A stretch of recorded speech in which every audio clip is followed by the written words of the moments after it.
নমস্কাৰ নিউজৰ বাতৰিলৈ স্বাগতম জনাই ষ্টুডিঅ'ৰ মজিয়াত মই দাস চাওক আজিৰ সংবাদ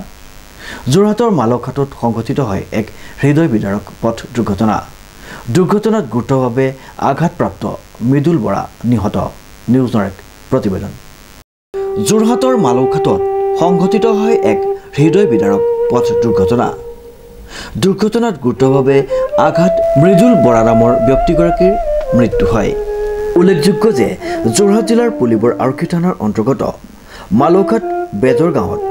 সংঘটিত এক পথ দুৰ্ঘটনাত গুৰুতৰভাৱে আহত হোৱা মৃদুল বৰা বয়স ৩৮ বছৰ নামৰ ব্যক্তিগৰাকী ডিব্ৰুগড় চিকিৎসা মহাবিদ্যালয়ত চিকিৎসাধীন অৱস্থাত মৃত্যু হয় জানিব পৰা মতে ব্যক্তিগৰাকীয়ে স্থানীয় যাদৱ ৰাজখোৱা নামৰ আন এজন ব্যক্তিৰ লগত নিজা গৃহৰ সমীপতে ৰৈ থকাৰ সময়ত নিৰেন্দ্ৰ গগৈ নামৰ যুৱকজনে AS03AH0794 নম্বৰৰ মটৰ চাইকেলেৰে তীব্ৰ বেগত খুন্দা মাৰে ফলত মৃদুল বৰা নামৰ ব্যক্তিগৰাকী গুৰুতৰভাৱে আহত হোৱাৰ লগতে যাদৱ ৰাজখোৱা নামৰ ব্যক্তিগৰাকী আঘাতপ্ৰাপ্ত হয়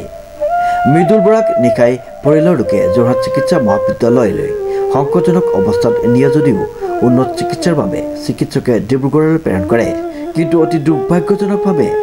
মৃদুল বৰাই চিকিৎসাধীন অৱস্থাতে মৃত্যুক সাৱটি লয় ব্যক্তিগৰাকীৰ মৃতদেহ তেখেতৰ বাসগৃহত আহি পোৱাৰ পাছতে এক শোকাকুল পৰিৱেশ সৃষ্টি হয় মৃত্যুৰ সময়ত ব্যক্তিগৰাকীৰ পত্নী পুত্ৰ কন্যাসহ পৰিয়ালক ইহ সংসাৰত এৰি থৈ যায় মৃত মৃদুল বৰাৰ পুত্ৰ উচ্চতৰ মাধ্যমিক চূড়ান্ত পৰীক্ষাৰ এজন শিক্ষাৰ্থী ইফালে বাইক চালক নৰেন্দ্ৰ গগৈক ঘটনাৰ সন্দৰ্ভত পৰিয়ালৰ এজাহাৰৰ ভিত্তিত আৰক্ষীয়ে আটক কৰাৰ লগতে বাহনখন জব্দ কৰিছে বুলি জানিব পৰা গৈছে তেওঁ এই ওচৰতে এই নামঘৰ দেখিছে ইয়াৰ পৰা প্ৰায় 10 মিটাৰমান আঁতৰত ওলাই গৈছিলে এজন বন্ধুৱে তেওঁ যাদৱ ৰাজখোৱা বুলি কৈ দুজনে কথা পাতি আছিলে ইফালৰ পৰা তীব্ৰ বেগত প্ৰায় 3জন ল'ৰাই খুব তীব্ৰ বেগত আহিছে খুৰাপানী কৰি আহি হঠাৎ তেওঁ এক্সিডেণ্ট কৰিছে আৰু থিতাতে তেওঁ পৰি যায় লৰালৰিকে বাইকখনৰ আৰোহীকেইজন তাতে বাইকখন পলাই গুচি যায় আৰু ইতিমধ্যে গাঁৱৰ ৰাইজে স্থানীয় ৰাইজে গৈ যোৰহাট মেডিকেল হস্পিটেললৈ তেওঁক লৈ যোৱাৰ পিছতে তেওঁ উন্নত চিকিৎসাৰ কাৰণে সংকটজনক অৱস্থাত দেখিলে উন্নত চিকিৎসা ডিব্ৰুগড় অসামৰিক চিকিৎসালয় মেডিকেল কলেজলৈ তেওঁলোক পঠিয়াই দিয়ে আমি গম পোৱা মতে প্ৰায় 4 মান বজাত তেওঁ তাতে মৃত্যু হয় ইতিমধ্যে আপোনালোকে দেখিছে যে এই ৰাস্তাটো এনেকুৱা স্পীডত গাড়ী মটৰবিলাক চলাইছে যদিও প্ৰশাসনে যদিও কঠোৰ হৈছে কিন্তু আৰু কঠোৰ হ'ব লাগিব যদি এই ক্ষেত্ৰত যদি প্ৰশাসন কঠোৰ নহয় আজি এই মৃদুল বৰাৰ দৰে যি ব্যক্তি মালখাটত সংঘটিত মৃত্যুবৰণ হৈছে কিন্তু আৰু বহুজন মৃদুল বৰাৰ মৃত্যু হ'ব গতিকে মই প্ৰশাসনক এই জনতে অসম চৰকাৰক মই আহ্বান জনাইছোঁ যে প্ৰশাসন কঠোৰকৈ কঠোৰ হ'ব লাগিব যিহেতু যিটো ষ্ট্ৰীট ব্ৰেকাৰ যিটো লাগে ৰাস্তাৰ অনুসৰি কম হৈছে এইটো দিয়াৰ ব্যৱস্থা কৰক আৰু প্ৰশাসন অতি কঠোৰ হওক তাৰ বাবে মই এই আপোনালোকৰ চেনেলৰ জৰিয়তে আহ্বান জনাইছোঁ এইখন মালখাট বেজগাঁও প্ৰায় 8 বজাত সন্ধ্যা 8 বজাত মটৰ চাইকেল এখন পালচাৰ 160 পালচাৰ AS03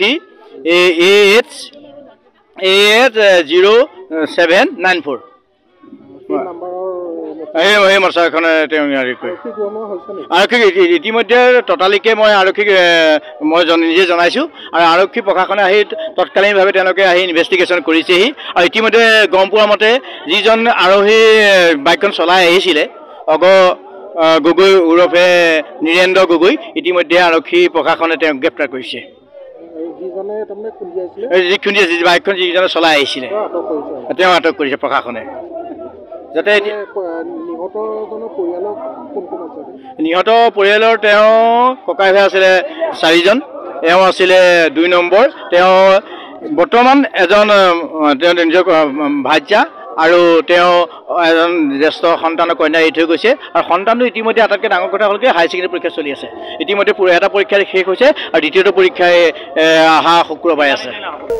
যোৰহাটৰ পৰা প্ৰশান্ত গায়নৰ ৰিপৰ্ট নিউজ নাও